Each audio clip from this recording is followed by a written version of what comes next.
Opa! Então, vamos falar um pouco da simulação de ontem. Começar falando por que a gente escolheu cirrose. Então, a cirrose é uma condição muito prevalente no mundo. Ela está entre as top 20 condições que mais matam no mundo hoje em dia, né? E durante a vida, provavelmente vocês vão ver alguns casos de cirrose. Não é certeza, mas é muito provável que vocês vejam alguns casos de cirrose. Além disso, a cirrose é muito interessante porque ela traz um exame físico muito rico. Então a gente queria saber se vocês estavam sabendo examinar o abdômen, principalmente o abdômen, né? A gente já trouxe bastante coisa na história aqui, que vocês vão ver daqui a pouco. Muita gente falou, porra, tudo que eu sabia já tá escrito. Fudeu. É, mais ou menos isso, mas cirrose é um tema muito importante, então vocês têm que saber. Então, hoje eu vou falar aqui um pouco sobre como vocês foram, o que eu achei das simulações, e explicar um pouco do que a gente quer de vocês nas simulações no geral. Depois a Sara vai falar um pouco sobre a fisiopatologia da doença, um pouco da simulação e do que ela achou. Depois eu volto no final para falar sobre tratamento. Então, o que eu achei da simulação? Eu achei que nessa simulação vocês foram pior do que a da semana passada. Mas era uma simulação muito mais difícil, muito mais desafiadora, tinha que pensar muito mais. Era uma simulação que exigia bastante raciocínio. E você tinha que entender o que você estava lendo, né? Porque era um caso imenso, então você tinha que ler bastante, tinha que guardar as coisas, tinha que interpretar. Mas, no geral, eu achei que vocês foram bem, conseguiram se virar bem. Então, o que a gente quer de vocês nas simulações, né? A gente quer que vocês sejam médicos. É basicamente isso, a gente quer que vocês simulem um atendimento médico. Então, a gente quer que vocês identifiquem sinais e sintomas. Ou seja, vocês, não foi o caso dessa simulação, mas pode ser de outras. Vocês façam uma anamnese, identifiquem os sintomas do paciente, vocês façam o exame físico, identifiquem os sinais que o paciente apresenta no exame físico. Junto de tudo que você colheu, a gente quer que você interprete. Então, a gente não quer só que você interprete, a gente quer que você identifique e interprete. Porque não adianta nada você só saber interpretar e não saber identificar. Então, é muito importante você saber identificar. A gente quer que, com base em tudo que você identificou e interpretou, você deu o diagnóstico sindrômico. Dar o diagnóstico sindrômico é muito importante. Muitos não sabem o que é diagnóstico sindrômico, né? Eu fui falando no meio da simulação, mas para dar uma nivelada aqui. Diagnóstico sindrômico é o que você percebe do paciente, de tudo que ele te contou e do que você observou no exame físico. Então, tudo que ele te relatou é um sintoma, né? É algo subjetivo que ele está te contando. Você não está vendo necessariamente, mas ele está te contando. E tudo que você percebe nele, que você vê, que você examina e percebe isso nele, é um sinal. Então, com base em tudo que você viu e percebeu dele e tudo que ele te contou, você vai chegar ao diagnóstico sindrômico. No nosso caso de hoje, o diagnóstico sindrômico era CIT. O principal diagnóstico sindrômico era CIT. Além do diagnóstico sindrômico, a gente quer que vocês saibam pedir exames complementares e saibam justificar porque vocês estão pedindo aquilo. Então, vocês têm que entender que você vai fazer o diagnóstico complementar. Você não pode só sair pedindo exame, sair pedindo exame. Tem que entender se aquele exame vai ser benéfico para aquele paciente, sabe como você investiga aquela doença. Tá? E a última coisa que a gente quer que vocês saibam, além de interpretar os exames, né, é tratar o paciente. Porque todo médico tem que tratar o paciente. Eu sei que é difícil para algumas pessoas isso, mas é basicamente o que a gente vai pedir em todas as simulações, geralmente, que é identificar os sinais e sintomas, interpretar os achados, o diagnóstico síndrome, exames complementares, tratamento. É isso. Não tem como as simulações fugirem disso, entendeu? Então, para vocês fazerem uma boa simulação daqui para frente, foca nesses pontos. Não tem como correr disso. Então, agora a Sara vai explicar um pouco da doença, cirrose, né? E depois eu volto para explicar o tratamento. Gente, tudo bem? Passando aqui para falar com vocês sobre o checklist da semana, que foi uma simulação de insuficiência hepática, cirrose, enfim. É um tema muito comum, prevalente, provavelmente vocês vão ver na prática clínica de vocês, então vale a pena a gente simular, trazer isso para a liga. Queria parabenizar todo mundo que foi na simulação, a gente percebeu que todo mundo que foi estudou, tinha noção, ninguém chegou lá cru, então vocês sabiam o que estava acontecendo ali, e é bem legal ver a dedicação de vocês com a liga, enfim. E também queria que vocês dessem feedback pra gente, o que vocês estão achando, pra gente tentar melhorar cada vez mais. E, enfim, é isso.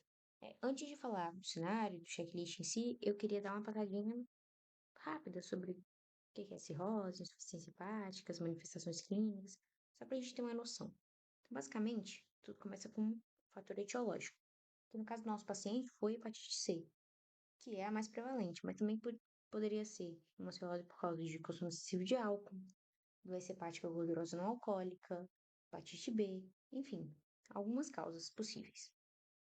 O que acontece? Basicamente, esse fator etiológico, de alguma forma, ele lesa o hepatócito, que é a célula do fígado, né? Tem função das diversas funções que o fígado tem. Basicamente, essa célula, então, ela é lesada de forma crônica e aí o órgão vai se regenerar, mas ele se regenera com fibrose. Então, você tem uma desorganização do parênquima, uma formação de nódulos de regeneração envoltos por septos fibrosos. Isso aqui levam à perda estrutural, que é a fibrose, no caso, do parênquima hepático.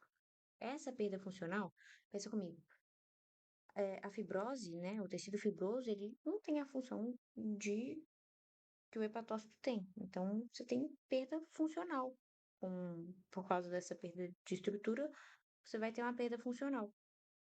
Essa perda funcional é o que a gente chama de insuficiência hepática crônica, que é o que a gente vê pelas manifestações clínicas e tudo mais. A cirrose, né, é um diagnóstico que você faz por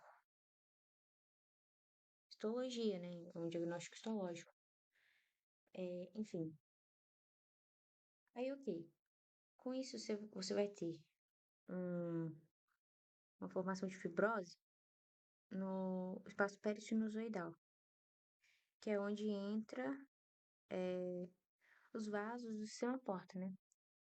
E aí, se você tem a fibrose aqui, você tem uma certa resistência à passagem desse sangue. Esse vaso, ele acaba dilatando. Com essa dilatação, você tem um extravasamento do plasma, que estava aqui dentro do vaso, para o espaço peritoneal, que é o que a gente chama de ascite. Essa ascite, ela ainda pode ser piorada, porque junto com a insuficiência hepática, né, a perda de função, a gente tem hipoalbuminemia. A albumina é uma proteína, né, principal proteína que a gente tem no sangue. Ela é produzida principalmente pelo fígado e ela é responsável principalmente por manter a pressão fluidoosmótica. Se você tem diminuição da albumina, ou se tem diminuição da pressão fluidoosmótica, o líquido extravasa. Para o terceiro espaço, forma ascite. Você concorda comigo que se o líquido está saindo do vaso, você tem menos líquido no vaso, então você tem uma diminuição da volemia. Com essa diminuição da volemia, a gente sabe, quem não sabe ainda vai aprender, que o rim é um órgão muito sensível a essas variações de volemia do organismo. Então, se você diminui o aporte sanguíneo aqui no rim, você tem ativação do sistema renina-angiotensina-aldosterona, do sistema nervoso simpático e liberação de ADH. E tudo isso aqui vai levar a um aumento da retenção de água e sódio. Então, o líquido que estava aqui na circulação, que estava extravasando, agora você vai reter mais líquido na circulação e vai extravasar mais líquido. E aí você vai piorar a ascite. Você pode ter uma hiponatremia dilucional e uma disfunção renal. Agora falar um pouquinho sobre as manifestações clínicas, né? A perda da função hepática, ela vai gerar algumas coisas que a gente vai conseguir ver clinicamente.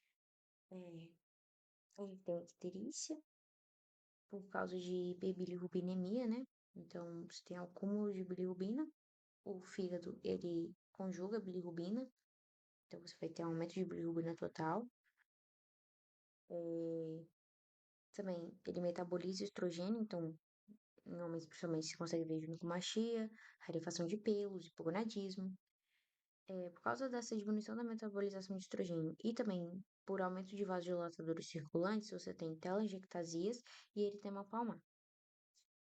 Você pode ter hipoalbuminemia, como a gente já falou, alargamento do INR e do TP, que é basicamente porque você tem diminuição da formação dos fatores de coagulação. O fígado ele é responsável por produzir fatores de coagulação. Você diminui fatores de coagulação, você tem aumento do INR. Você pode ter sarcopenia, desnutrição e hipovitaminose, todos os três, porque você tem diminuição da produção dos aminoácidos, né? Que também é uma função do fígado. Você pode ter encefalopatia, porque você tem diminuição da metabolização de amônia. O fígado metaboliza amônio e ureia. E a amônia é um composto extremamente tóxico para o sistema nervoso central. Então, isso gera encefalopatia. Além disso, você pode ter circulação colateral, como eu disse, você vai ter uma dilatação desses vasos, né? Dessas veias. Também tem varizes de esôfago. E aí, nessas vezes, vão estar circulando muito sangue e com alta pressão. Então, em pacientes assim, você sempre tem que procurar por hemorragia digestiva alta, né? Você pode ter também esplenomegalia, e essa esplenomegalia pode levar a uma plaquetopenia, anemia e leucopenia, não foi o caso do nosso paciente. Você pode ter hiponatremia disfuncional, dilucional, você pode ter disfunção renal e hipergama-globulinemia, hipergama-globulinemia, porque você vai ter aumento da gama globulina, tentando diminuir a bacteremia que geralmente ocorre em pacientes com insuficiência hepática. Então, para tentar conter essa bacteremia, né? Além disso, eu coloquei aqui duas classificações foram as classificações que a gente colocou no checklist. Tem outras classificações. Essas são duas importantes que tá no checklist, então vale a pena falar. Classificação funcional do fígado, que é pelo score de Child Pug, e aí ele leva em conta bilirrubina, albumina, INR, ácido de encefalopatia. Você sempre vai pontuar, ou você faz 1, ou 2, ou 3 pontos, né? Então, o paciente sempre pontua. E dependendo da quantidade de pontos finais, ele é classificado como TILD A, B ou C. No caso, o nosso paciente era C, que é o mais grave, então o prognóstico dele não era tão bom. Também tem a classificação de cefalopatia hepática pelos critérios de West Haven. E aí, no caso, nosso paciente era grau 2, ele tinha desorientação, alterações de personalidade, comportamento inadequado, identificação do raciocínio e o flapping, ou Asterix. Muita gente não sabia o que era, mas é basicamente um sinal, né, de encefalopatia hepática. Quem nunca viu, vale a pena pesquisar na internet, é bem legal. E fala arrastada. Aí tem as outras classificações, mas nosso paciente era basicamente de PUG C e encefalopatia hepática grau 2. Então, vamos lá, exame físico abdominal. A gente já deixou bem direcionado para vocês fazerem, que a gente queria avaliar bem o exame físico abdominal de vocês. Então, primeira coisa, o básico, né? Se apresentar, pedir consentimento, explicar o exame físico. Aí, tá, ia chegar e lavar as mãos, né, depois. Aí você ia chegar ia poder me questionar assim, a gente já tava no socorro e tal, a gente já tá fazendo a BCDE e a gente já estaria no C, né, pra fazer o exame físico abdominal, então, pô, não precisava me apresentar. É verdade, de certa forma sim, mas a gente queria que vocês se apresentassem e tal. Então, realmente, se você for parar pra pensar logicamente, não precisa. Mas, pra vida, sim, sempre que você for fazer o exame físico que não seja emergência, lembre de se apresentar, pedir consentimento, lavar as mãos, isso é importante. Vamos lá, isso foi. Se posicionar direito do paciente também, padrão, né? Inspeção do abdômen, a gente ia falar pra vocês que tinha um abdômen batraco. Auscultante, a gente ia falar que o ruído urinário estava diminuído. Percussão, você tem que percutir os 4 quadrantes, né? Você ia ver que estava maciço. Aí, dentro da percussão, né, tinha a hepatimetria. Tá. Palpação, você vê uma palpação, você tinha que fazer uma palpação superficial com uma mão, uma palpação profunda. Isso aí a gente ia falar. Na palpação profunda, você conseguia sentir as coisas, então você tinha que sentir mesmo. Aí tinha a massa 6 móvel, né, que você tinha que pedir pro paciente deitar de lado, percutir. Muita gente esqueceu. E a massa 6 móvel é o sinal mais sensível para ascite. É o sinal mais sensível para ascite. Então, cara, vocês têm que fazer uma 6 móvel. Suspeitou de ascite, faz uma 6 móvel, muito importante. Semicírculo de escolha positivo, os hemicírculos você faz percutindo, né? Piparote positivo. Piparote é também manobra, né? Que você pede o paciente botar a mão no meio e vai dando peteleco, meio que percutindo, né? A barriga para ver o líquido se movimentando. É um sinal positivo em grandes ascites, né? Ascites de grande volume. A gente botou o Bloomberg aqui só por costume, né? No exame abdominal você tem que fazer um Bloombergzinho pra saber, né? Mas tava negativo. Aí a síndrome, o diagnóstico sindrômico dele. Ascite. Sem dúvida, né? Sem dúvida, ascite. Mas a gente aceitou também quem falou encefalopatia hepática, né? Que você conseguiu chegar nessa conclusão pelo que a gente viu na folha. A gente aceitou esses dois. Os outros a gente não aceitou, pô. Síndrome ictérica. Tudo bem, ele estava ictérico, mas é isso que mais se chama a atenção do paciente? É isso? Não é, cara. É a CIT dele. Tá. Tarefa 3, qual é a conduta imediata? Fácil. Paracentese é a conduta imediata para ele. Todo paciente com cirrose e tem a CIT, você vai fazer uma paracentese. Não tem dúvida. É claro que não é tudo, né? Você tem que ver se ele não tem... Você tem que ver a coagulação dele, né? Para ver se ele pode fazer. Mas, via de regra, se o paciente estiver, tipo assim, bem, a coagulação dele estiver bem, se não tiver mais nenhuma outra complicação, todo paciente que tem cirrose e tem a CIT merece uma paracentese. Não tem como não ser a paracentese, é sua conduta imediata no caso. Pra CIT, né? Voltado pra CIT. Tá. Aí tarefa 4 a gente pedia os exames, né? Então você tinha que pedir hemograma, creatinina, ureia, bilirrubina, NR, sódio, potássio, TGP, albumina. Aí na paracentese, ó, muito importante isso daqui. Isso aqui eu passei mais rápido, mas tipo assim, isso aqui você tem que ler no livro e meio que mais ou menos decorar o que é importante. Claro que tem outros que também são importantes que não estão aqui, mas esse aí que a gente julgou que seria bastante importante vocês pedirem. Tá, isso daqui muita gente não sabe, mas sempre que você vai analisar um líquido do corpo que não seja o sangue, você tem que pedir 3 coisas principalmente, que é a bioquímica dele, a citologia e a citometria, barra citometria, né, em um pote, e gram, cultura e TSA. Sempre que você analisar um líquido do corpo, por exemplo, de acite, derrame pleural, é o básico, bioquímica, um pote para bioquímica, um pote para citologia e citometria e outro pote para gram, cultura e TSA. Ainda, se você tiver querendo fazer outros exames, você pode pedir uma citologia de células diferenciais, que é um pote extra. Você pode pedir um BAR, que é outro pote extra, que é um para bacilo álcool ácido resistente, para tuberculose. Fora isso, na bioquímica também você podia especificar que você queria o ADA. Tipo assim, tá certo. É isso que eu queria passar dessa parte. Também você podia pedir um ultrassom, você ia ver as alterações do ultrassom. Tarefa 5. O que você vai fazer com o paciente? Você tem que internar esse paciente.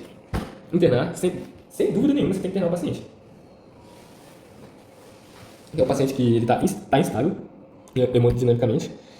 Um paciente que está com uma cirrose cheia de PUG-C, que a gente botou lá no enunciado. Esse paciente não vai para casa. Você tem que resolver a vida dele lá. Você tem que fazer as profilaxias, porque é um paciente extremamente complicado, esse paciente.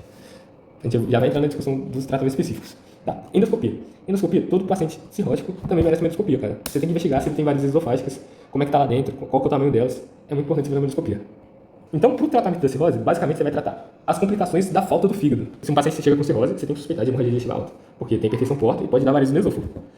Então, você tem que pedir endoscopia, por isso que estava aqui indicar endoscopia, e você tem que ver se ele precisa fazer profilaxia. Como é que você vê se ele precisa fazer profilaxia? Você vê na endoscopia se as varizes estão grandes, aí ele vai precisar de fazer endoscopia, ou se o chave de PUG dele. Se o chave de PUG dele for B ou C, você já começa a profilaxia antes. Com beta-bloqueador, que é para diminuir a frequência cardíaca, diminuir... O beta-bloqueador é como profilaxia mesmo, para não sangrar. Isso a gente está pensando em um paciente que nunca sangrou, tá? Então, é profilaxia para ele não sangrar em um paciente que nunca sangrou. Se você fez endoscopia, se ele é um chá de A, você fez endoscopia e viu que as varizes estão grandes, você pode fazer o beta-bloqueador também. Agora, ele é um chá de A, B, C, tanto faz agora, e você viu que as varizes estão grandes. E se ele é um chá de B ou C, você já tinha passado o beta-bloqueador.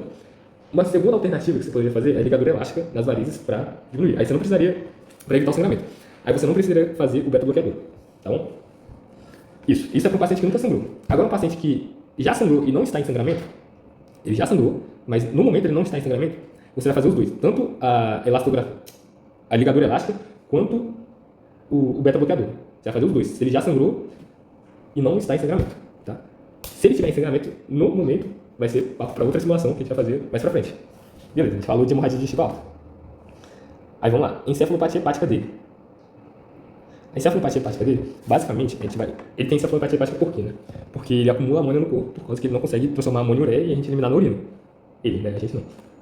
Então, você vai tentar eliminar essa amônia de outro jeito. Qual que é o tratamento? Basicamente, a lactulose, que tá aqui. A lactulose é o tratamento para encefalopatia hepática dele. O que a lactulose vai fazer? Vai fazer ele cagar mais, fazer mais cocô, e a amônia dele vai ser eliminada pelas fezes. Porque, eu não sei exatamente porquê, mas quando você faz mais cocô, você elimina a amônia pelas fezes. Então, esse é o tratamento para encefalopatia hepática dele. Aí, só por curiosidade, né? Você faz a lactulose, você tem que ver ele fazendo cocô pelo menos 2 a 4 vezes por dia, para ser efetivo. Então, vamos falar de acite agora.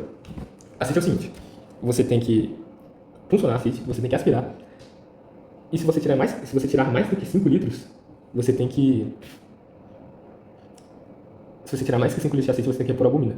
Basicamente, 6 gramas de albumina por litro. Então, se você tirou até 5 litros, você não vai repor nenhuma. Se você tirou mais que 5, 6, você vai multiplicar 6 vezes 6, que dá 36 gramas de albumina. Se você tirou 7, 7 vezes 6. É isso. O que a pessoa erra geralmente é: tirei 6 litros, eu vou repor só 6 gramas de albumina, porque eu tirei 1 litro a mais que 5. Não, você vai repor o total de litros que você tirou. Tá. Mas nesse caso não precisava. Agora, PBE. PBE é o seguinte. A PBE, você olha, você vai fazer o tratamento para PBE, basicamente, vou descer aqui, ó. Se os polimorfonucleares dele for maior que 250. Aqui ele tem 1.800 polimorfonucleares. É maior que 250. Então você vai tratar para PBE. PBE é peritonite bacteriana espontânea. Outra coisa que você precisa para fechar o diagnóstico de PBE é a cultura positiva. No caso aqui estava cultura para Escherichia coli. Então estava positivo para Escherichia coli. Então aqui você tinha um diagnóstico de PBE já. Então você tem que fazer o tratamento para PBE dele, que é a ceftriaxona 1 grama a cada 12 horas por 5 dias. Ponto. Esse é o tratamento para PBE. Só que quando você tem PDE, você tem que fazer profilaxia para síndrome hepato-renal. Síndrome hepato-renal, a profilaxia, quando você tem PBE, você tem que fazer profilaxia para síndrome hepato-renal. Essa profilaxia é basicamente albumina humana, é V, né? 1 grama, não é miligrama, tá? 1,5 gramas de albumina por quilo no primeiro dia, D1, né? E 1 grama de albumina no terceiro dia. Então você vai fazer por quilo, né? Então se o cara pesa 100 quilos, você vai fazer 150 gramas de albumina no primeiro dia e você vai fazer 100 gramas no terceiro dia. Ah, e no segundo dia? No segundo dia você não vai fazer. Você vai fazer no primeiro e no terceiro, para profilaxia de PBE. Show?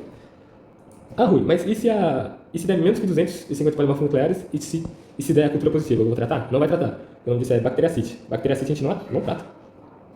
Ah, Rui, mas se der mais que 250 polimorfos nucleares e der cultura negativa, a gente vai tratar? A gente vai tratar, porque a gente tem uma cite neutrofílica. Então, basicamente, o critério para tratar é basicamente os polimorfos nucleares. Se tiver mais que 250, você vai tratar. Show? É isso. Deixa eu ver se falta alguma coisa. Ah, suspender diuréticos. Ah, isso que eu esqueci. No tratamento de ascite, você além de fazer a paracetese, você pode dar diurético. Os 2 diuréticos você vai dar, basicamente, são a espiro e a furo, zemida. Você sempre vai dar na proporção de 100 para 40. Você pode chegar a 4 vezes esse valor. Então aqui pode chegar a 400 e aqui pode chegar a 160. Isso é para ascite refratária, você fez a paracetese e você vai continuar, tipo assim, com espiro e furo para não dar ascite. É isso. Lembrar também que você tem que tirar a espiro e a furo que foi o caso do nosso paciente, se ele tiver hiponatremia, que ele já estava caminhando para hiponatremia, ele estava com hipovolemia. Então, tipo assim, ele estava querendo entrar em choque, ele estava com uma hiponatremia fraquinha e tal. Fraquinha não, mas pequena. Então você tinha que suspender os diuréticos. E a conduta definitiva, para vocês, né, era o transplante hepático. Isso aqui não tem dúvida, né? Você tinha um fígado que ele não funcionava mais direito, e você tinha um fígado que tinha hipertensão porta. Você poderia fazer o TIPS, que é tipo um shunt, né? Um caminho que você bota da veia porta para veia hepática. Poderia fazer um TIPS. Só que você só resolveria a hipertensão porta, né? Você não resolveria a insuficiência hepática dele. Então, realmente, o tratamento definitivo, nesse caso, era o transplante hepático. Então é isso, pessoal. Espero que vocês tenham gostado do cenário. Era um cenário difícil mesmo, desafiador. E é isso aí. Valeu!